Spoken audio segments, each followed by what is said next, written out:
فأما الذين آمنوا فيعلمون أنه الحق من ربهم وأما الذين كفروا فيقولون ماذا أراد الله بهذا مثلا يضل به كثيرا ويهدي به كثيرا وما يضل به إلا الفاسقين صدق اللہ العظیم۔ اس آیت مبارکہ کو سمجھنے کے لیے پہلے قرآن پاک کے دو مقامات سے جاننا ضروری ہے، واقفیت حاصل کرنا ضروری ہے۔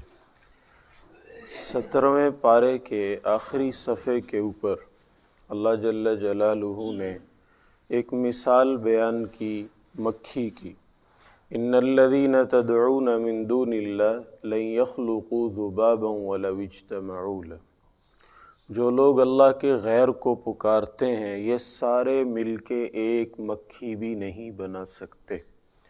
پھر اللہ تعالیٰ نے ان کی عاجزی کو اور زیادہ واضح فرمایا، وَإِن يَسْلُبْهُمُ الذُّبَابُ شَيْئًا لَا يَسْتَنقِذُوهُ مِنْهُ، مکھی ان کے کھانے میں سے کوئی چیز چھین کے لے جائے تو یہ اس سے چھڑا نہیں سکتے، اتنے کمزور ہیں، اتنے ناتواں عاجز ہیں۔ مکھی کے بارے میں سائنسدانوں نے لکھا ہے کہ جو چیز غذا بناتی ہے کھاتے ہی فضلہ بن جاتی، کھاتے ہی ہضم ہو جاتی۔ مکھی کے انسان کی غذا سے ذرہ اٹھانے کے بعد اول تو انسان اس کو پکڑ نہیں سکتا، پکڑ بھی لے تو چھڑوا نہیں سکتا، کہتے ہیں مکھی کے ٹکڑے بھی کر دے گا تو اس کے اندر سے فضلہ ملے گا، وہ غذا کا حصہ۔ قرآن اتنی گہری بات کرتا ہے، وَإِن يَسْلُبْهُمُ الذُّبَابُ شَيْئًا لَا يَسْتَنقِذُوهُ مِنْهُ، تو اس مثال میں مکھی کی مثال دی گئی۔ ایک دوسری جگہ ہے وہاں اللہ تعالیٰ نے ارشاد فرمایا، مَثَلُ الَّذِينَ اتَّخَذُوا مِن دُونِ اللَّهِ أَوْلِيَاءَ، یہ 20ویں پارے کا آخری صفحہ ہے۔ مَثَلُ الَّذِينَ اتَّخَذُوا مِن دُونِ اللَّهِ أَوْلِيَاءَ كَمَثَلِ الْعَنكَبُوتِ، جن لوگوں کو یہ اللہ کو چھوڑ کر اپنا معبود بناتے ہیں ان کی مثال مکڑی کی طرح ہے۔ اتخذت بیتا، مکڑی جالا بنتی ہے، گھر بناتی ہے۔ وَإِنَّ أَوْهَنَ الْبُيُوتِ لَبَيْتُ الْعَنكَبُوتِ، سب سے کمزور گھر، سب سے کمزور جالا مکڑی کا ہوتا ہے۔ اور دنیا میں جتنی مخلوقات گھر بناتی ہیں کمزور ترین گھر مکڑی کا ہوتا ہے کہ یہ پھونک مارنے سے اڑ جاتا ہے، ہاتھ لگانے کی بھی ضرورت پیش نہیں آتی۔ اب اللہ پاک نے ایک موقع پہ مکھی کی مثال دی کافروں کی عاجزی بتانے کے لیے، اور ایک موقع کے اوپر مکڑی کی مثال دی۔ اب مکہ مکرمہ کے کچھ کافروں منافقوں نے اس بات کے اوپر مذاق اڑانا شروع کر دیا، آپ صلی اللہ علیہ وسلم سے کہنے لگے یہ کیسا قرآن مجید ہے، یہ کیسا کلام اللہ ہے، آپ کہتے ہیں یہ اللہ کا کلام ہے اور مثالیں اس کے اندر مکھیوں کی ہیں اور مکڑیوں کی ہیں اور مچھروں کی ہیں، بھلا اتنی بڑی ذات کے کلام میں ایسی چھوٹی چھوٹی چیزوں کی مثالیں ہوا کرتی ہیں۔ یہ حرزہ سرائی کی انہوں نے یہ اشکال کیا۔ آپ حضرات جانتے ہیں کہ یہ سوال جو ہے جو کافروں نے کیا، مکہ والوں نے، انتہائی جہالت اور لا علمی پہ مبنی ہے۔ آپ بتائیے جب کسی چیز کی حقارت اور گھٹیا پن کو سمجھانا ہو تو مثال کسی حقیر چیز کی دیں گے یا عظیم چیز کی دیں گے؟ ہلکی چیز کی مثال دیں گے تو اس شے کا ہلکا پن واضح ہوگا۔ گھٹیا چیز کو کسی گھٹیا چیز کے ساتھ مثال دے کے بیان کرنا یہ تو عین فصاحت و بلاغت ہے، عین فصاحت و بلاغت ہے۔ اب اللہ پاک ان سے یوں فرماتے کہ تم جتنے اللہ کے غیر ہو تم مل کے سونے کی کانیں بنا کے دکھاؤ، اللہ فرما رہے تم مکھی بنا کے دکھاؤ، پہلے مکھی رزق میں سے لے گی اس سے چھڑا کے دکھاؤ، پہلے سونے کی کانوں کی، پہاڑوں کی، دریاؤں کی باتیں بعد میں کریں گے۔ تو کسی کی حقارت بیان کرنے کے لیے، ان کی عاجزی بیان کرنے کے لیے کسی حقیر شے کو مثال کے اندر بیان کرنا تو عین فصاحت و بلاغت تھی۔ انہوں نے اسی کو اپنی جہالت کی بنا پہ اشکال بنا کے پیش کر دیا۔ اب ہم اس آیت کی طرف آتے ہیں۔ اللہ تعالیٰ ارشاد فرماتے ہیں ان اللہ لا یستحیی ان یضرب مثلا ما بعوضۃ فما فوقها، بے شک اللہ تعالی مچھر یا اس سے بھی زیادہ معمولی چیز کی مثال بیان کرتے ہوئے نہیں شرماتے، نہیں جھجکتے، اس لیے کہ ان کے لیے مثال بنتی یہ ہے، بہترین مثال جو ان کی عاجزی پہ، مخلوق ہونے پہ فٹ بیٹھتی ہے وہ ہے ہی ہے، اور کون سی دی جائے؟ فصاحت کے نقطہ نظر سے ان کی مثال ان چیزوں سے ہی دینا بنتا ہے۔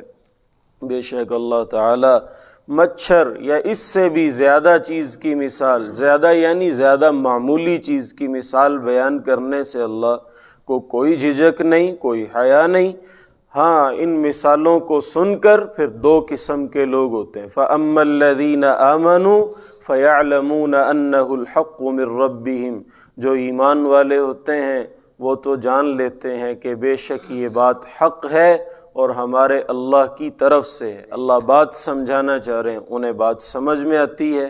وَأَمَّا الَّذِينَ كَفَرُوا، اور جو کافر ہوتے ہیں، فَيَقُولُونَ، وہ اعتراض کرنے لگ جاتے ہیں، وہ کہتے ہیں مَاذَا أَرَادَ اللَّهُ بِهَذَا مَثَلًا، اللہ تعالیٰ یہ مثال بیان کر کے کیا کرنا چاہتے ہیں؟ وہ بھئی سمجھانا چاہتے ہیں جو تمہاری سمجھ میں نہیں آ رہا ہے۔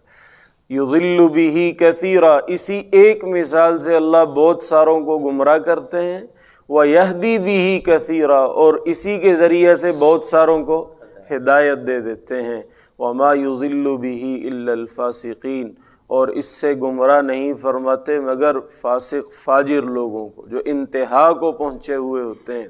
آپ علیہ الصلاۃ والسلام کی مجلس میں صحابہ بھی ہوتے تھے، منافق بھی ہوتے تھے، آپ کی گفتگو سے صحابہ کا ایمان بڑھ رہا ہوتا تھا اور منافقوں کا نفاق بڑھ رہا ہوتا تھا۔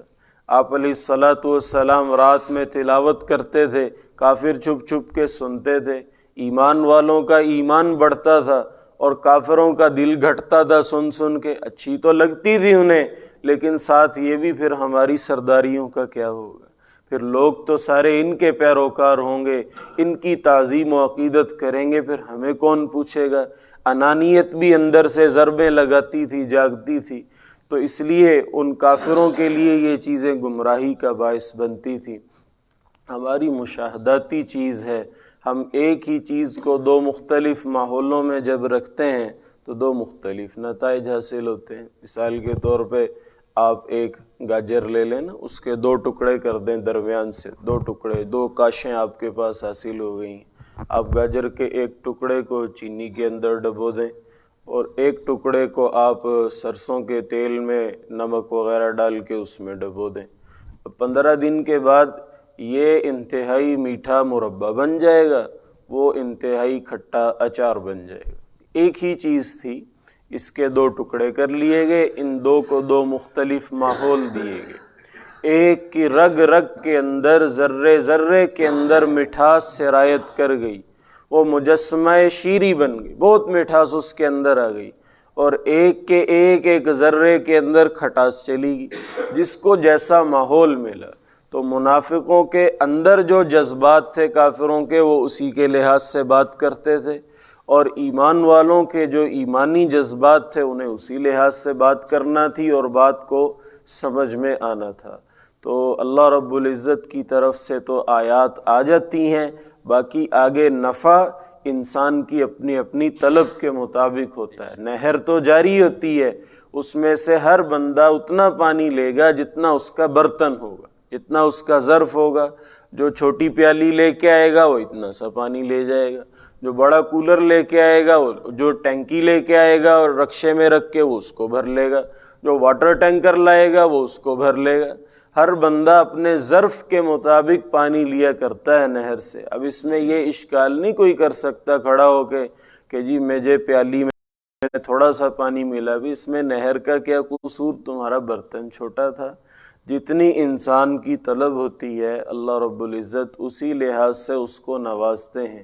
اس لیے انسان کو پوری طلب کے ساتھ، شوق کے ساتھ جب دین کی بات سننے کا موقع ملتا ہے، اللہ تعالیٰ اس کا نفع بھی عطا فرما دیتے ہیں۔ اللہ پاک قرآن مجید فرقان حمید کی پوری سمجھ اور اس پہ عمل ہمیں نصیب فرمائے۔ اللهم أنت السلام ومنك السلام إليك يرجع السلام حينا ربنا بالسلام وأدخلنا دار السلام وأمتنا بالسلام وأحينا بالسلام تباركت يا ذا الجلال والإكرام. اللهم أعنا على تلاوة القرآن وذكرك وشكرك وحسن عبادتك. اللهم ذكرنا منه ما نسينا وعلمنا منه ما جهلنا وارزقنا تلاوته آناء الليل وآناء النهار واجعله لنا إماما ونورا وهدى ورحمة واجعله لنا حجة يوم القيامة يا رب العالمين. اللهم نذر قلوبنا بنور الإيمان. اللهم اشرح صدورنا للإسلام. صلى الله على النبي الكريم وعلى آلہ وصحبہ اجمعین. آمین آمین. اے اللہ قبول فرما.